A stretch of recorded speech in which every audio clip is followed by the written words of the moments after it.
Your eyes are opened and you can see. And this is why Jesus said, the truth, when you know this truth, you are set free. The truth will set you free.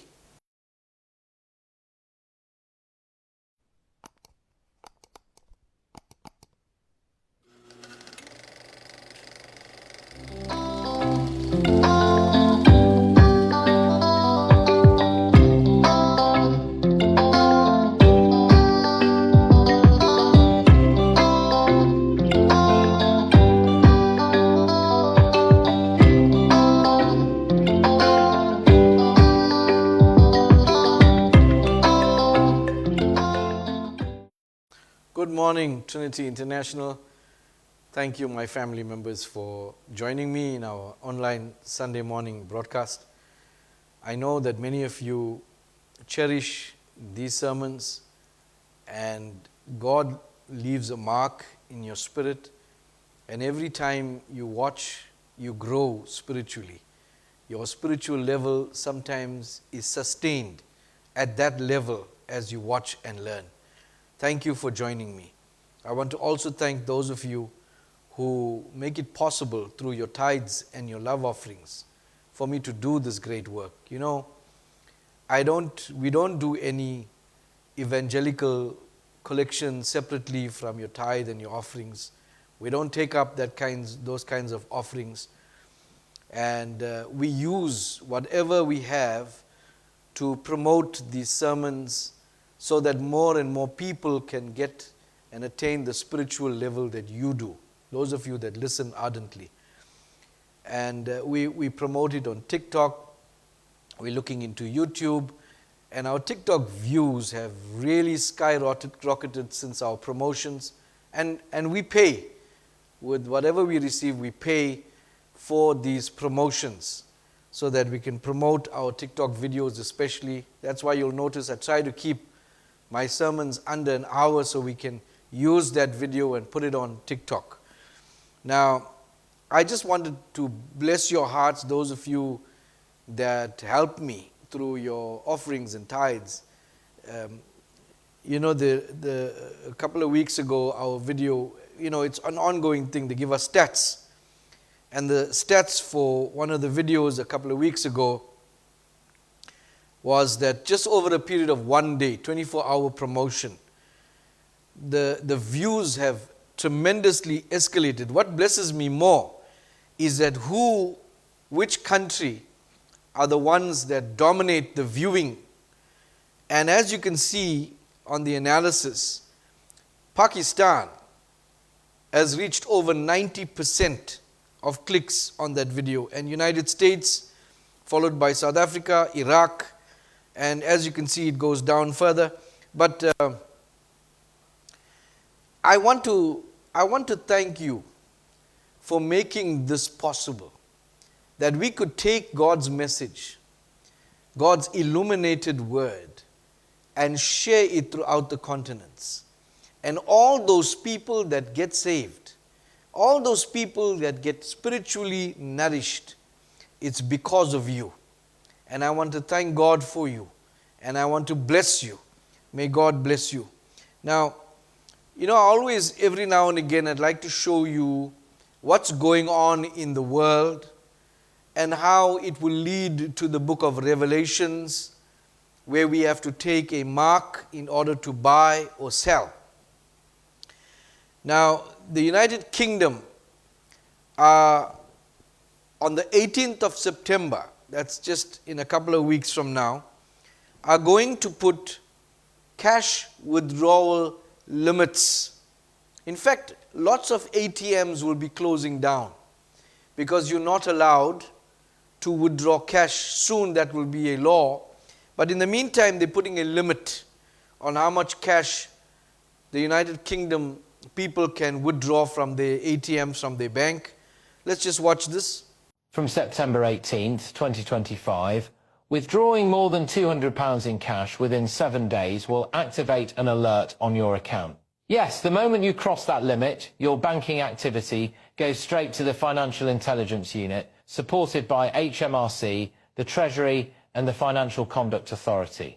And it doesn't stop there. A new automated monitoring system will scan every withdrawal, deposit and transfer.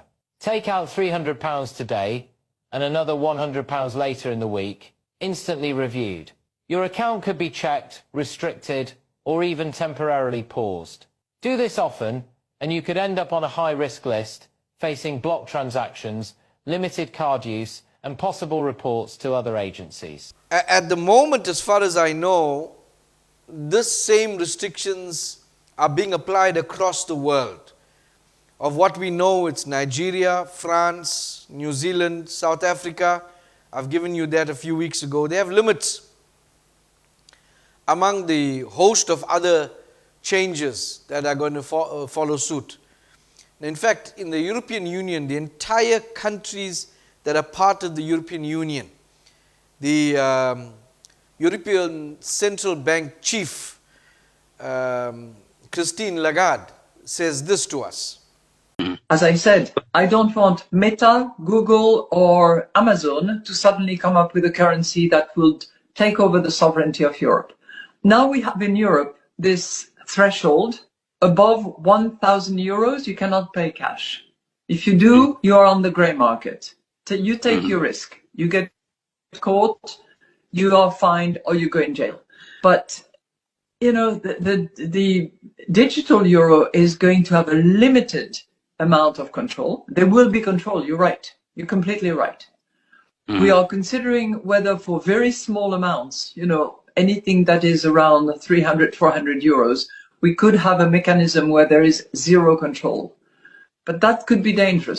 In fact, in South Africa, we've already got limits on how much we can draw from the bank in cash for a month or for a week. There's an article that tells us that it's headlined, "Goodbye Cash.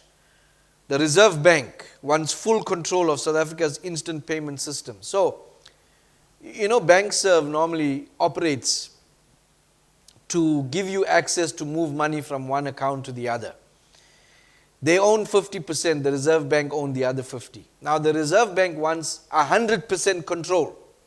And you know that the Reserve Bank of South Africa is owned by the BIS, which in turn is owned by the banking cabal. The same people who were present, ancestors, where Jesus turned the tables upside down, going outside the temple. These are the same people, generations later, bred from the same bloodline. The Rothschild group, they own the Reserve Bank. Now, the Competition Commission, strangely enough, they want to urge the decision makers to give the Reserve Bank 100% control of all payments that are made. So as you can see, the clock is ticking and we're moving closer and closer to a one world system of no cash and a digital system. And we know that we saw previously that everybody is now introducing the digital ID platform. And we know that those two, cashless and digital ID, are going to be merged. And that time is almost upon us. And so I don't want you to take the happenings of the world lightly. I want you to become prayerful because you need all of God's protection during this time that is headed our way.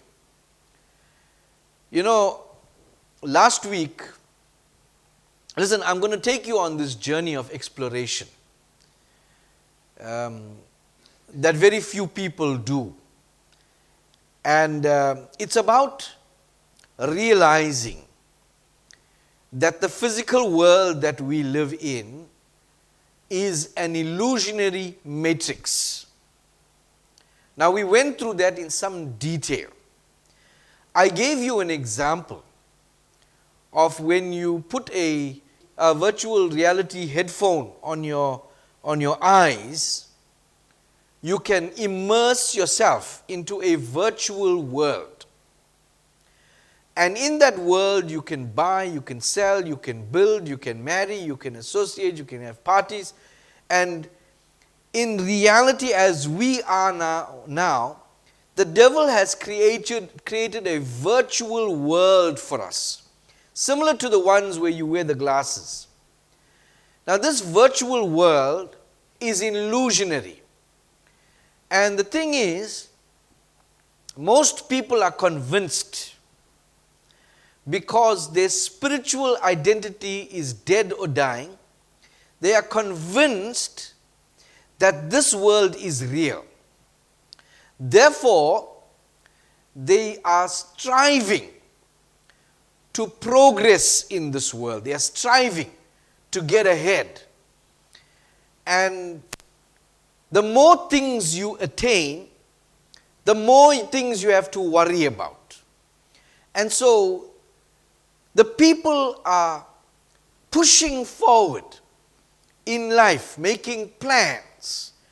And to them, everything they see is real. And that's how the devil wants it. He wants every human being to think that the avatar they're controlling, or living inside in our case, the avatar is actually in a real world. Now, when you're sitting on your lounge suite and you got this virtual glasses on, when you're inside the game, your avatar is inside the game, but you are actually sitting in your lounge. You're not inside the game. But in this reality, our virtual, or our real self, our spirits, encased by our souls, we are actually not outside the body. We are not sitting in a lounge somewhere in heaven. No. We are actually present inside the avatar. And this avatar, as it moves, we move with it. Where it takes us, we go with it. Now, I'm going to give you an analogy later that will better help you to see this. But in the meantime, the gospel, in all its forms, whether it's canonical or whether it's non-canonical, in other words, whether it's in the Bible or not. And remember that the same Freemasons who put the Bible together and decided what we can see and what we can't, they left certain things out, but all of them tell us one thing. They emphasize the fact that we're living in a fake, illusionary world, and that material things in the world do not matter. And we read such in the Gospel of Philip. Remember, Philip was one of the apostles that walked with Jesus diligently. And the revelations, as they came to him, he put it down. And listen what he says. For the Gnostic, now, Gnostic is people who use their knowledge of things. They're very intuitional, if you can use that term. For the Gnostic, the soul essentially belongs to the spiritual world. Now, when they say soul, I want you to understand that sometimes when they transfer from Greek to English, the words and the words get mixed up. And so the translations get mixed up. But I taught you what the soul is, I taught you what the spirit is. Now, in this sense, the spirit essentially belongs to the spiritual world. That's what Philip was telling us. In this world, here, it is an alien. It is in bondage. The prisoner of matter, awaiting the Redeemer from above, who brings the saving knowledge. Wow. Now, you remember, I've been telling you and teaching you how the devil took this great light. I spoke about the great light that God showed. We're going to get into that in a couple of weeks. Oh, it's going to blow your mind. The light that God showed to all the angels that was in the water, reflection so bright, made in the exact image of God. When Satan saw that light, he got jealous, man. What? The light was so great that it couldn't be reflected unless it was in the water. Dulled down, so to speak. And when God put that great light to live amongst, in the garden, on the earth. Now the earth was a ethereal realm. It wasn't the physical matter realm you see today. It has been transformed. And I taught you this before. When Satan saw this light, he was wanting the glory of that light. He wanted to steal that light. He wanted to dim the light that is of that individual, that person. Let's call it the first man, Adam. And when he saw that light, he found a way of trapping that light in a material world by deceiving the light. And ever since then, since our essence that is God, looks like God, feels like God, thinks like God, ever since then, this great light, this enormous power, unspeakable, was encased in an avatar called the human body that you can see with your eye. It is no longer the spiritual essence and body. It is now covered. The essence is still there. This great light is still there. But it is encased in a host, in a body in which we live. And we walk in this virtual world with our great light on the inside of the avatar. And as we walk, the avatar convinces us that what we see is real. The avatar is controlled by the human brain. And the brain strives for things in this world. We fight with people over these things. We get upset if we lose these things. We get embarrassed or broken if we don't have these things.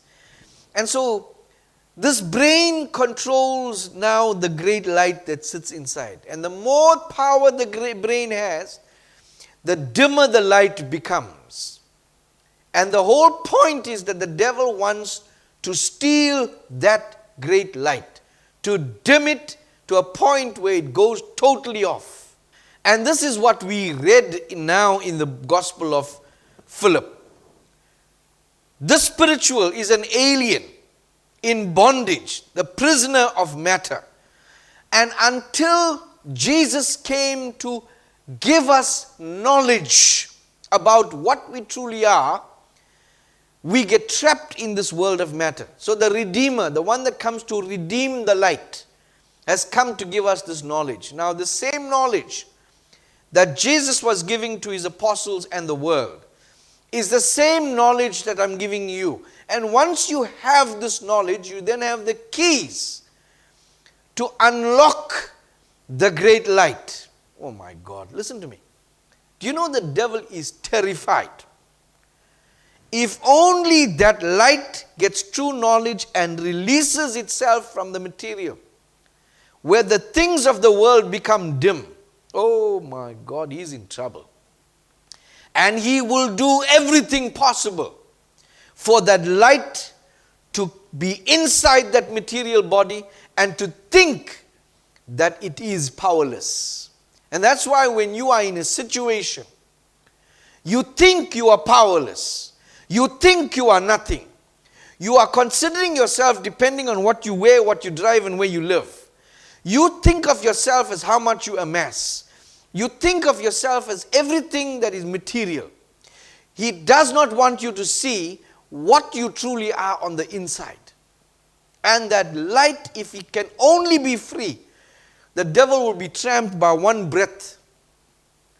And that's why you'll see in several scriptures, it is mentioned that God wanted to create a spectacle of Satan by putting the light in his presence. You'll see it in the gospel.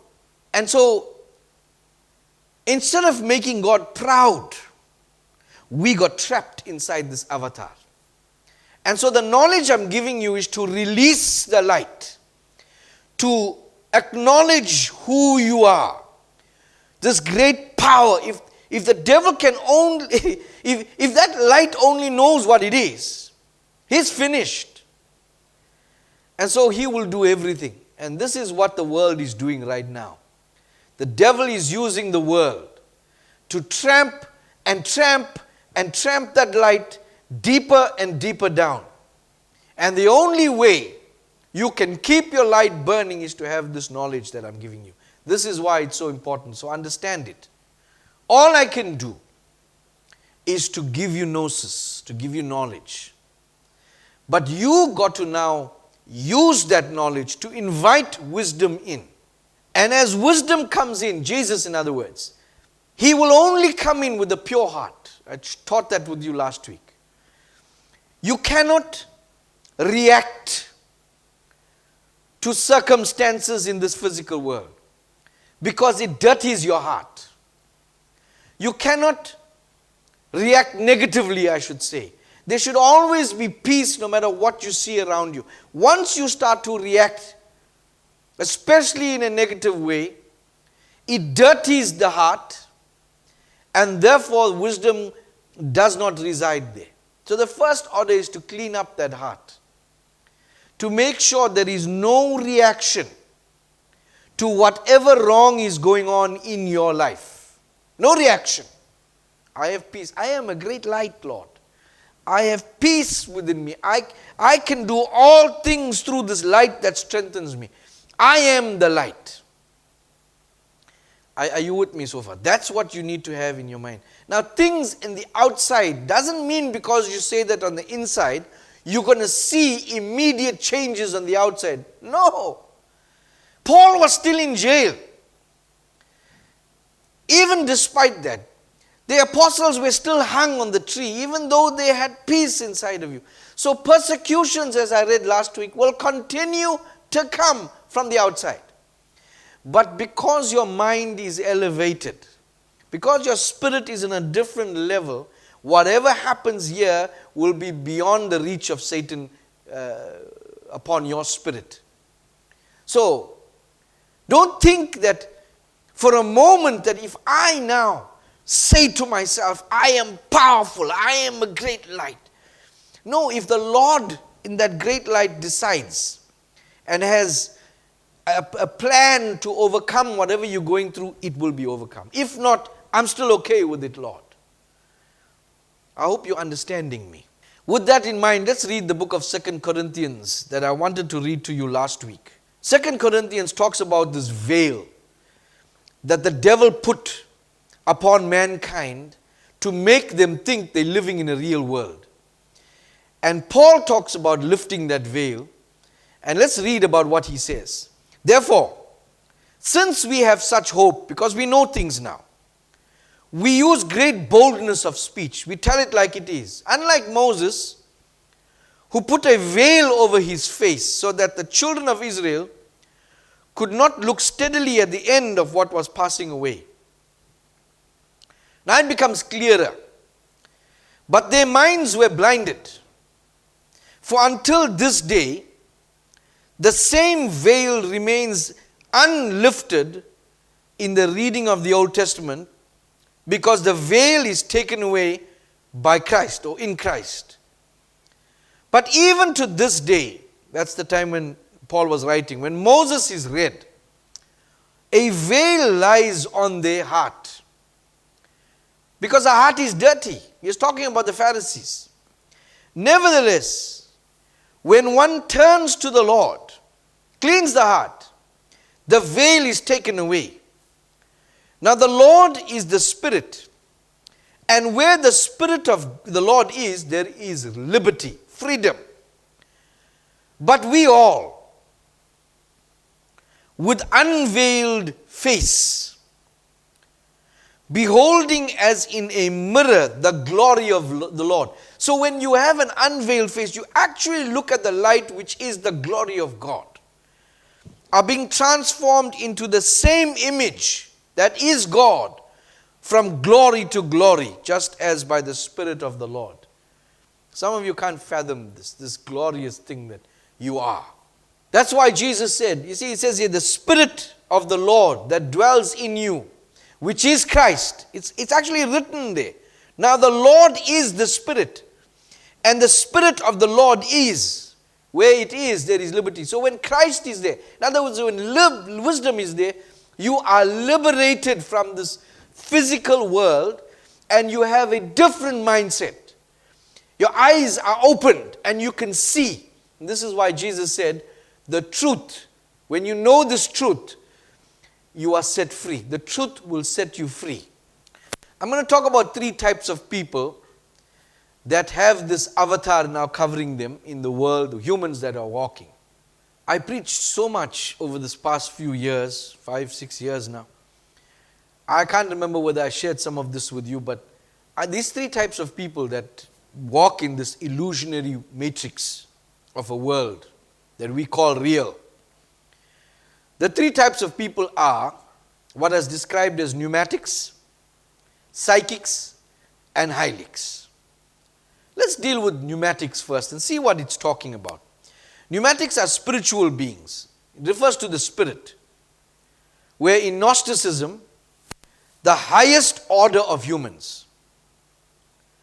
The other 2 orders being psychics and hylics. Hylics are referred to matter. We'll get into that. A pneumatic saw themselves as escaping the doom of the material world via the transcendent knowledge of Sophia's divine spark. Wow. Even the world knows that this world is controlled and manipulated, and people who are enlightened, I spoke to you last week about enlightened, where they have a divine spark, where the veil is lifted and they can see the truth. They have a transcendent knowledge of Sophia's divine spark, wisdom's spark. Wow. This is how pneumatics behave. They are unaffected by any material things that happen to them, including Jesus. They don't ask or answer things. They don't really care about things. They don't worry about things that are happening, things that are going. They just at a stable level of peace. That's pneumatics. Because they can see what they're looking at is not even real in the first place. The second type of person is a psychic. Now, despite what the term might mean, but I'm going to read to you in our context what we're talking about. Psychic. In Gnosticism, psychic, from the Greek word psyche, means soul. Now, once again, don't mix soul with spirit. The soul is God. The God spark in you is the soul. The spirit is your character, your nature, you. So from the Greek psyche, meaning spirit, refers to the human who is neither fully material, which is hylic, nor fully spiritual, which is pneumatic, but exists in an intermediate state, possessing a soul or spirit with some awareness of the divine, but still subject to the material world. While psychics can gain some spiritual insight and understanding, they lack the complete liberation and direct spiritual knowledge of a pneumatic who has achieved true enlightenment and escaped the material realm. Escape doesn't mean you die now. I'm talking about while you're here living in this avatar, a pneumatic doesn't get affected by life. But a psychic is half and half. They know God exists. They know the Spirit exists. They have truth, or they have knowledge, let's put it that way. They have knowledge about the truth. But the world still matters to them. Now, if I could be so bold as to say, most Christian people, even those who have been told this knowledge, they live in this intermediate state where, although they are aware of the spiritual reality of God and themselves, but they are still affected by the material world. So it's called psychics. Most people live in this space. If I should call them church-going people, Christian people. That's why now I'm going to be bold to say this. Most Christian people stay in this state of being psychic because they never achieve the state of enlightenment or wisdom. And the main reason is, I'm so sorry to say this, but many people in the church have dirty hearts. Very dirty hearts. They compete with one another. They talk about what one another wears. They gossip behind each other's back. They leave people out of the loop and make people feel like they are outsiders. They have stingy attitudes. They have hearts that worry about materialism. And most of them are the type that come to church, but they live in the world. So they have knowledge that we are spirit beings. They are even taught that from the pulpits. But because their hearts are not clean, they don't reach enlightenment. They never will become pneumatic. And this is who I'm speaking to mostly now. To get to pneumatic, make sure that you are at a level where when things go wrong, so what, man? So what? Who cares? I don't have food. Who cares? You can't worry about that. Don't you know? I take care of the birds. They don't have prayer meetings. Intercession, put it on a note. Pastor, these are the things we need to pray for today. This Friday evening, we're having intercession meeting. Put it down. These are the things we're going to pray for. Pray for my husband's health. Pray for the food. Pray for clothing. Pray for this. My children got no clothes to go to school. Pray. Birds don't have that intercession list. Jesus said, I take care of them. I am Father. I will do what you think is impossible. You just have to have faith and stop stressing about anything that's going wrong. Sometimes you make bad decisions and it causes you stress. But now that you reach the level of enlightenment, so what? Just let it go. Now if you can't do that, your heart will never be clean. Which means that you'll always be dirtied by things that are happening. Which means that you'll never get wisdom. Which means you'll never be pneumatic. Which means there will be no enlightenment. Which means that you'll be trapped in this matter for now until Jesus comes. The third type of people is hylics. Now I taught you this some years ago. In ancient Jewish traditions, a hylik is called a golem. A person who has no soul. In other words, no I am, no light, no God consciousness. They are just spirit and matter.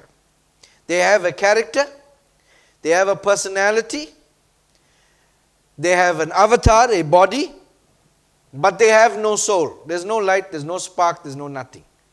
These are called golems. In Gnosticism, they are called hylics. Let's read what hylics are. They are related to matter or the physical world. In Gnosticism, a hylic is a person who is focused entirely on material things and it's impossible for them to receive salvation. Now, there's actually a game on PlayStation or something. It's called hylics. And I want you to read what Wikipedia says about hylics. A non-player character is a character in a game that is not controlled by a player. So now I want you to think about this. If you are in a virtual world, you are sitting on your lounge suite and you're controlling this avatar in the game.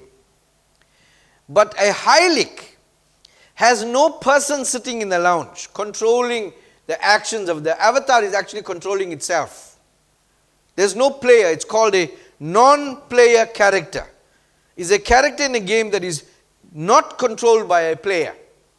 That's what a hylic is. That's what a golem is. The golem has no soul.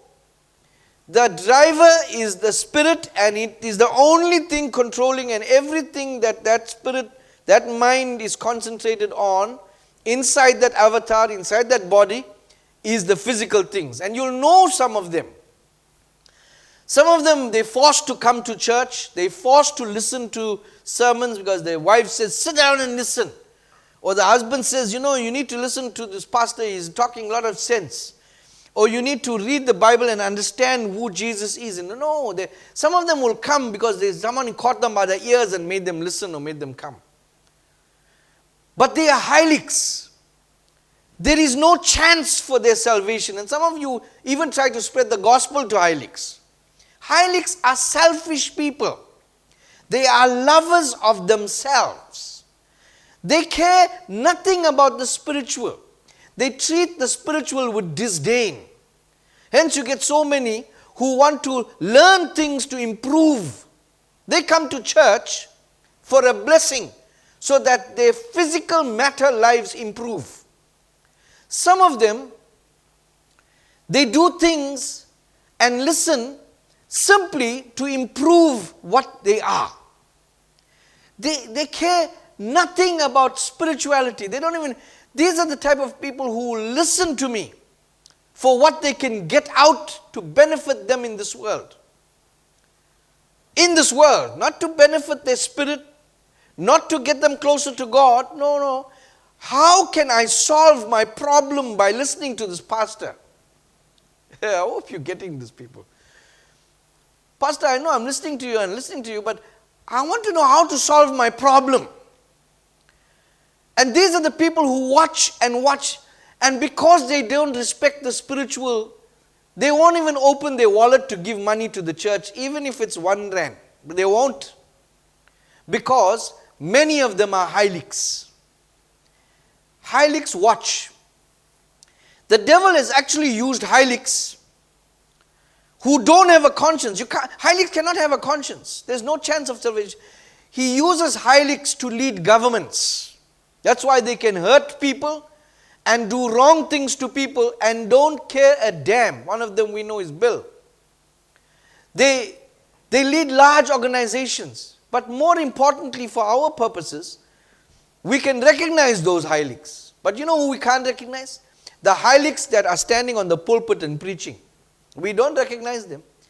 They will use and abuse their members. They will manipulate the people to give them so that they materially benefit. And they have no conscience about doing it. They stand from the pulpit and project prosperity. They teach prosperity in the material world. They want you to amass and gather and collect. They want you to aspire to a blessing from God. I want you to know how many times, note, you watch TV, you see sermons, you go to certain churches, you watch people. Tell me if there's anybody that talks about what Jesus spoke about, that the physical material world don't matter. I don't know of any.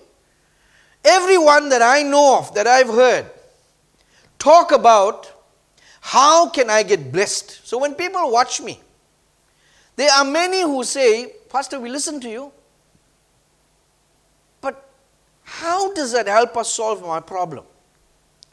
That's a hylic. Some of them are even psychic. They partially here and partially one foot in the world. And there are some people, I hate to say this, but I'm going to say it. You married to psychics and you married to hylics. You chose the hylic. That's why the hylic will never appreciate your level of understanding. The hylic will always prioritize their material things. One of these hylics, I thought I'll just mention it to you, is the senior spiritual advisor to Donald Trump in the American White House. Her name is Paula White. She's the head of the White House Faith Office, representing Jesus apparently. And she says in a video, in a YouTube thing, I think it was in Easter time, that if you give $1,000 to her and her work, God will give you an angel to protect you and He will bless you with wealth and healing. If you don't believe me, let's watch. And I believe that when you honor God on Passover, starting on April 12th at sundown through Good Friday on the 18th and concluding on Easter Sunday, you can receive these 7 supernatural blessings for you and your house. According to Exodus 23, God will assign an angel to you. He'll be an enemy to your enemies. He'll give you prosperity. He'll take sickness away from you. He will give you long life. He'll bring increase in inheritance, and he'll give a special year of blessing. You're not doing this to get something, but you're doing it in honor to God, realizing what you can receive. For your special Passover offering of $1,000 or more as the Holy Spirit leads, you will also receive the beautiful 10-inch Waterford Crystal Cross. Don't miss your moment to release 7 supernatural blessings and provision into your life. Now tell me, how many preachers that claim the auspices of the pulpit talk about what Jesus spoke about? Material world doesn't matter. He said it over and over and over. It was a theme. It was a running theme. Don't worry about this. Don't care about that. And now, I want to explain what the devil did. He created a glove for the hand. That's what an avatar is. A wrapping, a material wrapping for the spirit or for this light, great light that God put in there. He covered it. It's like our hand goes into a glove. The glove is the outer covering. The hand is the real thing. If the hand is missing, the glove flops around like this. It has no purpose. It's been made for nothing. Now, what the devil wants to do, because the hand, the actual hand, the great light, is the one that he's after. To get to it, he never wants the psychic to ever find God.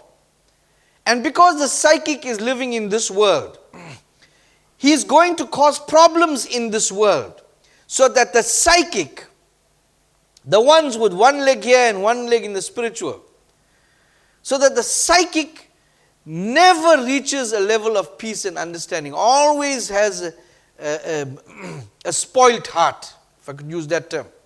Before the hand goes to where it came from, he wants to dim that light. He wants to crush that hand, the actual hand.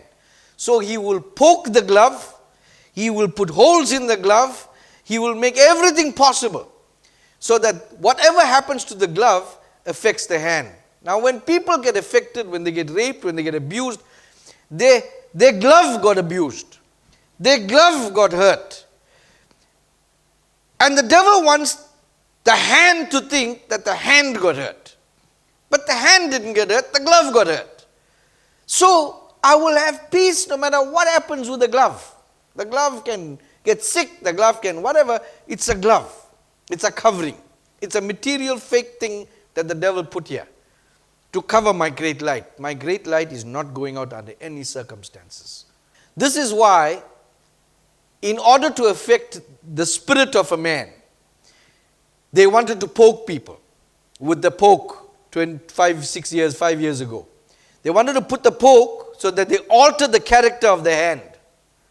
You can't alter the character of the hand until you get to the DNA. And that's what they wanted to do. Right now, they know that people have woken up. So Bill Gates has invested in a company in Canada. It's called REV. And they're making something where they're going to put it in the air for people to breathe it in. And so you'll be poked even though you didn't approve of it. Let's read the article about the REV inhaled poke trial. When a poke is inhaled, the body's immune system responds in a different way than when injected, that may be better at preventing infection. So it's out now. They're trying this thing. And I don't think it's just trying. In the meantime, our friend Donald and his cohorts that started this warp speed thing, you know, some people call Trump and JFK Jr., the one that is banning everything, all the pokes and things like that, as a Trojan horse. They want to lead Christian people and say, yeah, we follow these people, and they're going to lead them right into a ditch. The spokesperson for the White House came out and said, they got new pokes now coming out. The other ones are banned, they got new ones coming out. All with the same technology. Let's watch. FDA recently revoked the emergency use authorizations for 3 while simultaneously greenlighting 4 new with 2025 and 2026 formulas. They say they have to get to the hand, and they get to the hand through that glove. So they want to dim that light wherever possible. Take it away, kill it, destroy it. The light is the target. Now now you heard of what I taught you about the Club of Rome, this collection of elites. They are part of the cabal. They control everything in the world. It happens in the Vatican, they're Rome. And just recently, or I think in 2022, they came out with a coin. And the coin featured a poke motif. You look at there's a doctor or a nurse, and there's a patient, and there's a needle, and it's a coin. And it's a symbol of what their agenda is. It goes further. It calls, there's another article that talks about recall Vatican's 2020 coin to mark the 50th World Earth Day, depicting a mother carrying the earth in her womb. Who gave birth to this earth? This physical, material world that we are in? Satan. So they want to project and keep us in a mindset of protecting the material world, of caring about the material world. And so the more we care about the things of this world, the dirtier our spirit becomes. The light gets dim. I hope you can put these things all together. And the whole purpose is to get to the light, to get to the hand. So as I was saying, when we talk about Jesus and what he spoke about, he spoke nothing about this material world. Nothing. In fact, he couldn't care less about it. It was not possible for him to care less. He just couldn't care. And if you look at the hylics and psychics behind pulpits today, they are the ones that are continuously blinding the flock. It's time that you wake up.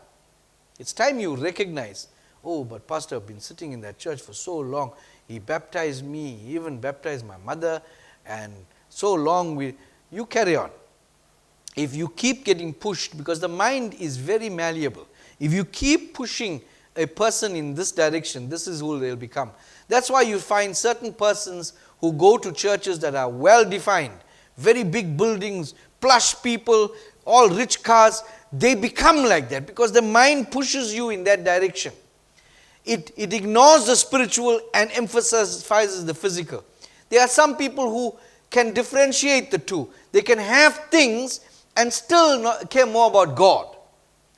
But when you are preached to from the pulpit in a certain direction to treasure certain things, and so the character is molded in that way, that they become what they continuously hear.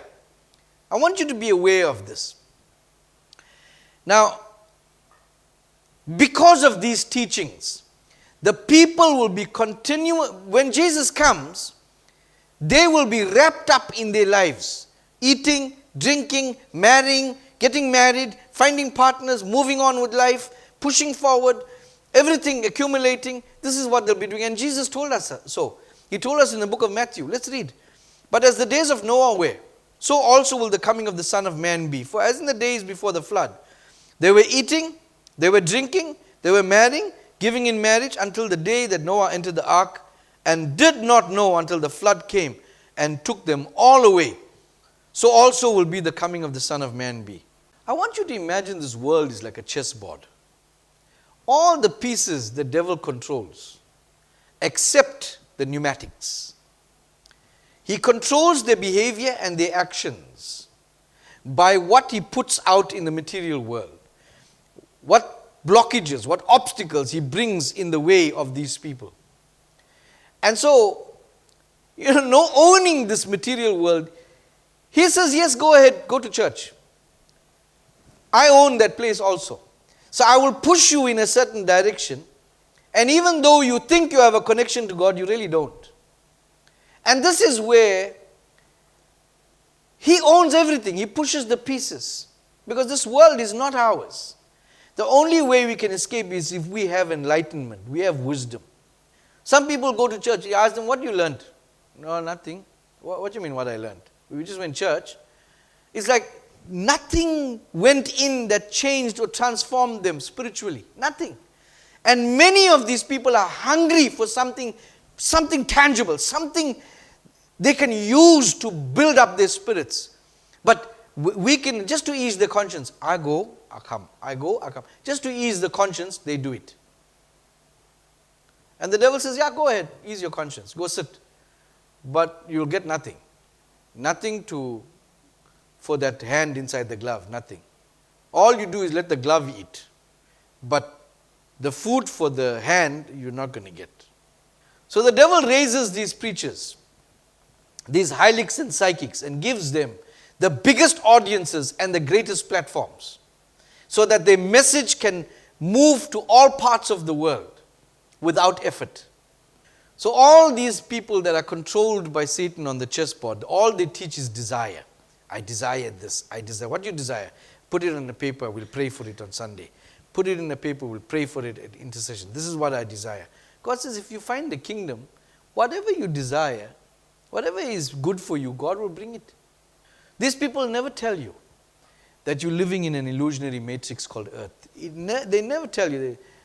Even they call Mother Earth. They never tell you that the great light is trapped inside this prison body. They never tell you to liberate it from the material world. Oh, they will never tell you. They'll inspire you to desire things, to accumulate. They will help you to think like a hylic. Let's watch this next clip. God's chosen ones never go to church, and before you gasp, before you judge, you better ask yourself what church you're even talking about. Because if you think God's elect are defined by pews, programs, and potlucks, you've already missed the gospel. I'm not here to entertain you. I'm not here to make you feel better about your lukewarm walk. I'm here to tell you the truth. Some of you are more faithful to your Sunday schedule than you are to Christ. And hell will be filled with churchgoers who thought attendance was obedience. Do you honestly believe that going to church once or twice a week somehow makes you right with God? Do you really think the Almighty looks down from His throne and is impressed that you put on a suit, walked into a building, and sang 3 songs before checking your phone during the sermon? Let me tell you something that will shatter every shallow assumption you've been clinging to. God is not fooled by your routine. God is not mocked by your ritual. And God is not glorified by your attendance. He demands your obedience. We are living in an age of religious deception where millions have been inoculated against the true gospel by watered-down sermons, emotional music, and the lie that going to church equals knowing Christ. Let's see what Matthew 23 says. Jesus says some powerful words, man. If you can only understand it. He says, woe to you, scribes and Pharisees. You people on the chessboard the devil put. For you pay tithe of mint and anise and cumin. All these herbs, you pay your tithes on them. And have neglected the weightier matters of the law, justice and mercy and faith. These you ought to have done. All the little things you should be doing, without leaving the others undone. Blind guides, who strain out the net and swallow a camel. And this term is used. You major in the minors, and you minor in the majors. You make big things small, and you make small things big, more important. You make small things more important than they're supposed to be. You're supposed to have them important, but not as important for the things that are really important, which you consider small. You teach people they must not eat on a certain day. You must wash your hands. All these small things, you make a big deal of it. But when it comes to cleaning out the soul and the heart and everything, you don't emphasize those things. In other words, everything in the material world you prioritize. You strain out the net, but you swallow the whole camel. You be careful for what you eat, so that you don't. You actually, this is what hylics and psychics do. They teach and they preach physical things that are more important than the spiritual. And as you can see, a theme over and over, Jesus speaks about it. That this world is immaterial. Psychics and hylics, they want a better life. They want recipes. They want to be taught recipes, how to pray, a prayer format, to get a better life. And they don't care if the soul and the spirit is starving. They don't care. Long as their bodies, their avatars are prospering, it's fine. You know, when these hylics and psychics ask pastors, Pastor, we're listening to you, but tell us, how can these things, what can you tell us to solve our problem? This is what psychics and hylics say. Do you know what pneumatics say? What problem? That's pneumatics. What problem? That's where enlightenment is. Where you don't allow the problems that you face, allow your spirit to go searching for answers. Jesus is the answer. Let's look at what Jesus says. There's a man came to him once, solve my problem, Lord. What problem he had? He had a problem where his brother wasn't sharing his inheritance with him. Let's listen to what Jesus said. Then one of the crowd said to him, Teacher, tell my brother to divide the inheritance with me. But he said to him, Man, who made me a judge or an arbitrator over you? And he said to them, Take heed and beware of covetousness, for one's life does not consist in the abundance of the things he possesses. He says this material world is immaterial. Don't even bother about it. The same theme, as I said, he continued. In Colossians, the gospel continues. If then you were raised with Christ, seek those things which are above, where Christ is sitting at the right hand of God. Set your mind on things above, not on the things on the earth. For you died and your life is hidden with Christ in God. When Christ, who is our life, appears, then you will also appear with him in glory. Listen, this world is Satan's. If there's anything you desire in this world, it's a form of Satan worship. Let me put it in other words. It's a form of idol worship. And God says, don't worship anything beside me. And one of the main things that gets material things is money. That's why God says, you cannot serve God and you can't be a psychic. You cannot serve one, you will neglect the other. So you can't have feet in both worlds. Beloved, I'm leaving you there this morning. But we're going to have communion now. But we're going to go into a deep teaching. And I want you to pay attention. But if you grasp what I'm saying, and you start to correct your behaviors that are linked, take me seriously, you correct your behaviors that are linked to material happenings around you, physical things. If you correct your behavior and just stand still emotionally, spiritually, wisdom will come. It will find a place in you. You will be so enlightened, nothing will move you ever again. Let us pray together as we take communion. Father, bless the wine, bless the bread. This is your body broken for us. This is your blood cleanses us. As we partake of it, let us become one with you. Let us realize what this means, Father. Enlighten us. Give us wisdom. Clean us from the inside, Lord. Bless us as we partake. In Jesus' name. Let us eat our bread. Drink our wine.